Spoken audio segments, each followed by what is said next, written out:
Normalement, le système immunitaire du corps fabrique des protéines dénommées anticorps qui le protègent des maladies.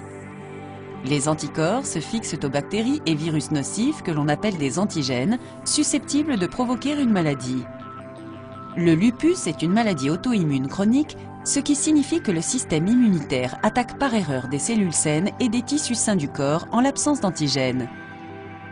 Lorsque cela se produit, les anticorps sont appelés des auto-anticorps. Il s'ensuit une inflammation et une lésion des cellules et des tissus pouvant conduire aux symptômes d'un lupus. Il existe différents types de lupus. Le lupus discoïde se limite habituellement à la peau et se manifeste par des symptômes tels qu'une éruption cutanée qui apparaît sous la forme de rougeurs circulaires sur le visage, le cuir chevelu, le tronc ou les extrémités. Habituellement, un lupus discoïde n'affecte pas les organes internes du corps, mais l'éruption cutanée peut être accompagnée de douleurs articulaires. Le lupus érythémateux systémique, LES, peut affecter un quelconque organe ou système d'un organe et se traduit le plus souvent par des épisodes inflammatoires dans les articulations, les tendons et autres tissus conjonctifs.